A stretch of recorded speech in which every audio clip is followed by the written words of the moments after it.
नमस्कार दोस्तों, मेरा नाम है Rocky. Welcome to my new video. आज के इस वीडियो में हमारा क्वेश्चन है कि 1 किलोग्राम रुई और 1 किलोग्राम रेत में से किसका घनत्व अधिक होगा। मैं घनत्व की बात कर रहा हूं, वजन की बात नहीं कर रहा हूं, ध्यान रखना। मैंने कहा 1 किलोग्राम रुई और 1 किलोग्राम रेत, यानी दोनों का जो मास है, द्रव्यमान है, जो वेट है, वो क्या है, बराबर है। मैंने रुई को भी 1 किलोग्राम लेना है और रेत को भी 1 किलोग्राम लेना है, तो उन दोनों में घनत्व किसका ज्यादा होगा, घनत्व मतलब डेंसिटी किसकी ज्यादा होगी।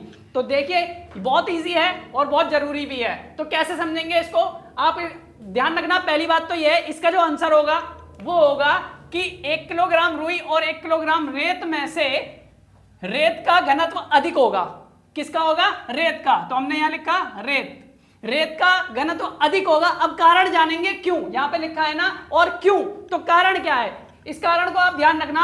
घनत्व आयतन के व्युत्क्रमानुपाती होता है। घनत्व यानी डेंसिटी जो होती है वो आयतन के व्युत्क्रमानुपाती होती है। अब ये आयतन, और आयतन सुन लो क्या है, आयतन का मतलब होता है वॉल्यूम। जितनी जगह 3D फिगर ने घेरी होती है, किसने, 3D का मतलब होता है 3 डायमेंशनल, यानी जिसकी 3 विमाएं होती हैं। डायमेंशनल विमाएं मतलब का, इसका मतलब होता है कि जिसकी लंबाई चौड़ाई ऊंचाई, लंबाई चौड़ाई ऊंचाई क्या है, ये 3 डायमेंशंस हैं, यानी विमाएं हैं। तो कोई भी, जैसे कि बोर्ड है, बोर्ड की क्या है, इसकी लंबाई भी है, चौड़ाई भी है, ऊंचाई भी है। और मेरी बॉडी है, इसकी क्या है, लंबाई चौड़ाई ऊंचाई भी है। ऐसे ही जो 3D फिगर्स होते हैं वो जितनी जगह घेरते हैं उसको हम बोलते हैं आयतन, और 2D फिगर जो घेरते हैं उनको एरिया बोलते हैं, क्षेत्रफल। तो आयतन समझ में आ गया। अब क्या बोला है, घनत्व जो होता है आयतन के व्युत्क्रमानुपाती होता है। व्युत्क्रमानुपाती मतलब इनवर्सली प्रोपोर्शनल होता है, इनवर्सली प्रोपोर्शनल। ये व्युत्क्रमानुपाती का मतलब बता देता हूं अब मैं। ये तो मैंने आपको बता दिया कि व्युत्क्रमानुपाती को इंग्लिश में बोलते हैं इनवर्सली प्रोपोर्शनल। अब यहां पर मैंने कहा घनत्व आयतन के व्युत्क्रमानुपाती होता है। इसका मतलब यह होता है कि अगर आयतन बढ़ेगा, अगर घनत्व ज्यादा है तो आयतन कम होगा, घनत्व ज्यादा है तो आयतन कम होगा, और अगर आयतन ज्यादा है तो घनत्व कम होगा। इसका यही मतलब होता है, व्युत्क्रमानुपाती का मतलब यही होता है कि एक चीज ज्यादा है तो दूसरी चीज कम होगी, अगर एक चीज कम है, हो रही है, तो दूसरी चीज ज्यादा होगी। जैसे मैंने आपको यहां बताया, घनत्व अगर ज्यादा होता जाएगा तो आयतन उसका कम होता जाएगा, और अगर आयतन ज्यादा होता चला जाएगा तो घनत्व उसका कम होता चला जाएगा। अब देखो, इसको एक और एग्जांपल से समझा देता हूं। जैसे कि हमने आपने आटा देखा होगा, मड़ा हुआ आटा होता है। आटे की एक लोई लोगे, तो आटे की जब आप लोई लोगे तो उसको जब गोल करोगे तो गोल क्या होगी, वो उसका जो है घनत्व अभी ज्यादा है और उसका जो आयतन होगा वो कम होगा, यानी जगह वो कम घेर रहा होगा। लेकिन जब उस आटे की लोई को जब चक्रे पे बेलन से उसको बेला जाता है तो वो क्या है, फैल जाती है, लोई फैल जाती है। लोई फैल जाती है, इसका मतलब क्या है, उसका आयतन बढ़ जाता है, और जब उसका आयतन बढ़ जाता है तो उसका घनत्व कम हो जाता है। घनत्व यानी घनापन जो होता है, उसकी डेंसिटी जो होती है वो कम हो जाती है। तो उम्मीद करता हूं अब आपको ये समझ में आ गया होगा कि जो मैंने क्या बताया, घनत्व अगर ज्यादा होगा तो आयतन उसका कम हो जाएगा, यानी उस लोई को जो हमने उसको बेलकर उसको पतला किया है, उसका जो अब आयतन बढ़ गया है, अगर मैं उसको समेट लूंगा वापस तो क्या होगा, उसका घनत्व बढ़ जाएगा, और जब घनत्व बढ़ेगा तो आयतन कम हो जाएगा, यानी ज्यादा कम जगह घेरेगी अब वो।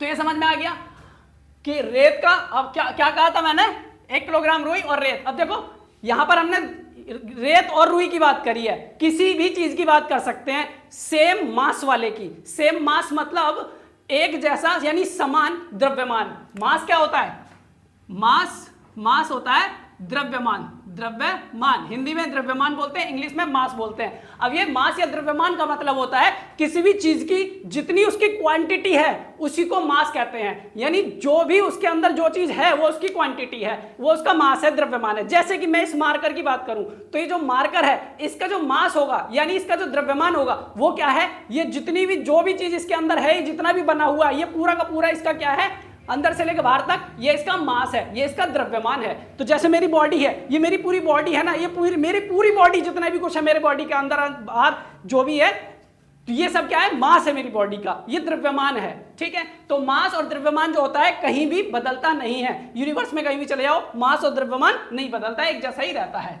तो मास और द्रव्यमान को एक चीज और बता दूं, इसको हम किससे दर्शाते हैं, किलोग्राम, ग्राम, डेसीग्राम, सेंटीग्राम, इन सब चीजों से दर्शाते हैं। जैसे हमने बोला कि किसी भी चीज का, जैसे रेत लिया हमने 1 किलोग्राम, तो हमने रेत का जो द्रव्यमान लिखा है वो कितना, 1 किलोग्राम लिख दिया, तो इसको किलोग्राम से दर्शाते हैं, किलोग्राम या ग्राम से। अब इतनी बात तो ये तो समझ में आ गई। तो हमने क्या बात करी थी, हमने कहा कि कोई भी दो चीज हो और उनका जो द्रव्यमान हो समान हो तो हम बता सकते हैं कि किसका घनत्व अधिक होगा और किसका जो आयतन है कम होगा। घनत्व अगर अधिक है तो आयतन कम, आयतन अगर अधिक है तो घनत्व कम। तो रेत का होगा इसमें, और यहां पर यह भी बता दिया, आयतन का बता दिया। अब अगर आपको घनत्व निकालना है, डेंसिटी निकालनी है, तो आप कैसे निकाल सकते हो? किसी भी चीज का आप घनत्व यानी डेंसिटी निकाल सकते हो। कैसे? इस फॉर्मूले से। घनत्व का फॉर्मूला होता है घनत्व बराबर द्रव्यमान बट्टे आयतन। घनत्व बराबर द्रव्यमान बट्टे आयतन। द्रव्यमान को अगर आयतन से डिवाइड करोगे क्या निकलेगा? घनत्व निकलेगा। द्रव्यमान को जैसे कि यहां पर 1 किलोग्राम, 2 किलोग्राम, 10 किलोग्राम, 50 किलोग्राम, कुछ भी द्रव्यमान हो उसका, तो उस जैसे कि मान लो किसी चीज का जो द्रव्यमान है वो 50 किलोग्राम है।